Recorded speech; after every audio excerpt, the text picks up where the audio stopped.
allow you to shut the fuck up. Fucking. No further links, Your Honor. Superstitions surrounding bathrooms in Japan. Toilets are the unexpected setting of a lot of urban legends there. For example, Akamanto, aka Red Cape, a masked spirit who appears to people in public bathroom stalls. If the occupants run out of toilet paper, Akamanto will offer them a roll of either red or blue paper. If you choose the red paper, you'll meet an immediate bloody end. The spirit may flay you alive, or rip the spine from your body and wrap it around your neck like a cape. If you choose the blue paper, Akamanto will place his hands around your throat and squeeze until your face turns blue. Try and outsmart him by picking another color. Forsen, when will you come to Iran? The Iranian government guarantee your safety, Sebastian. They also promise the safety of your family in Sweden. We are ready to leave you alone, Mr. Force. Come, Tehran. Surely I want to go to Iran. A lovely place. Around your neck like a cape. If you choose the blue paper, Akamanto will place his hands around your throat and squeeze until your face turns blue. Try and outsmart him by picking another color, and a pair of hands will drag you to the underworld. Your only viable option is to make a run for it without wiping, so there's really no winning in this game. Now, those type of stories are popular among high schoolers and fans of the paranormal, sure, but ultimately no one really believes them, and they're just seen as a bit of fun. There are, however, some genuinely unsettling figures that lurk in Japanese public bathrooms, namely peeping toms. Things have gotten a lot better in recent years, but in the not-so-distant past, Japan had a real problem with pervs. Men who go around following, grabbing, and photographing women. In many ways, that's still a big problem in Japanese society, and it's the reason that trains in the country have female-only carriages, and why phone cameras can't be switched to silent mode. But one place in particular that these men seemingly couldn't help but venture into back in the day was women's bath stalls. Which brings us to our first entry from Tomura County, a rural area in Fukushima. It was the cold, dark night. Wasn't the guy who February crawled 28th, into the toilet 1989. of a A shit female stall? school teacher named Yumi Tanaka went into a restroom just outside her single-person dormitory.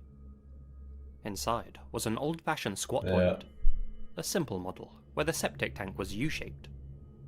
One end of the pipe was connected to the toilet inside the bathroom, and the other to the outside world. You'd drop your business down the bathroom end of the pipe, and periodically it would all get sucked out from the other end by a machine.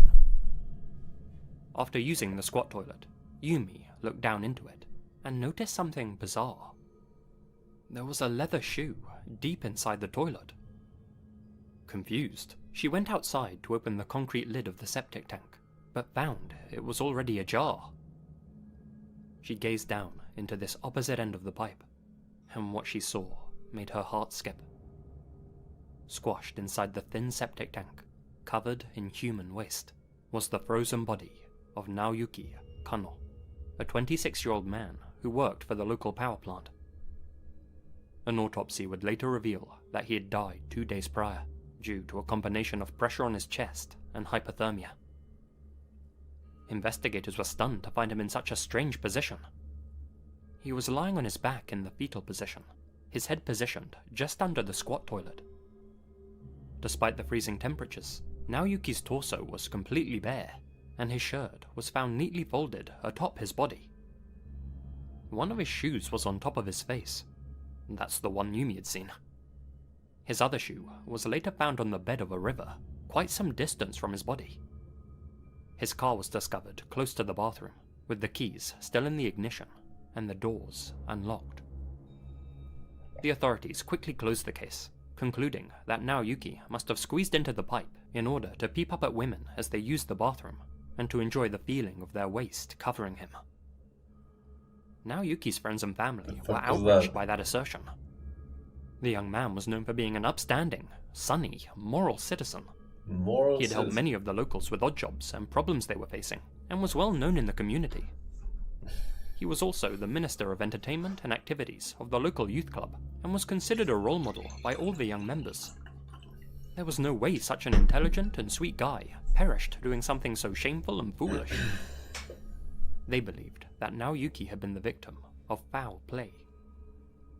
More than 4,300 local Highest villagers Japanese signed a role petition model. for Naoyuki's case to be reopened, but the authorities denied their request.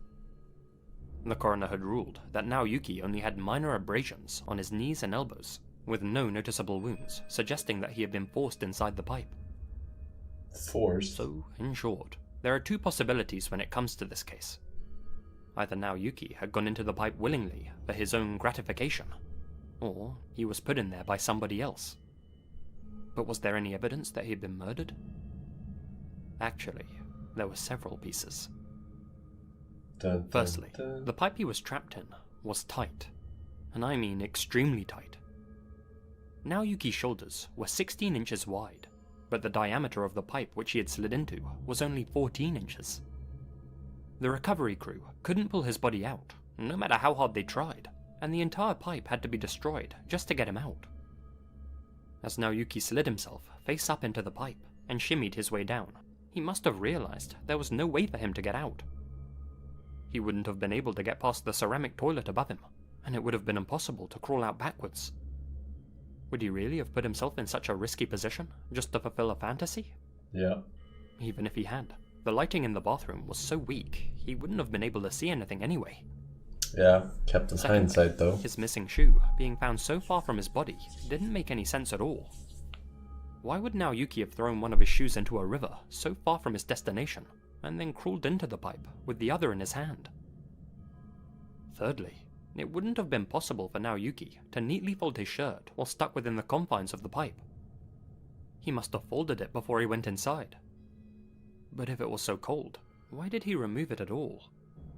If he didn't want to get it dirty, surely he would have just left it outside. Fourthly, the fact that he had perished from hypothermia was odd. Most people who have fallen or crawled into septic tanks in the past have either died from drowning or from breathing in toxic fumes. It's not clear how much waste was inside the pipe. 37 Surely minutes. the What fumes the would have still been potent enough. Oh, it's different stories though. Alright. Well, either way, tough shit. Uh-oh.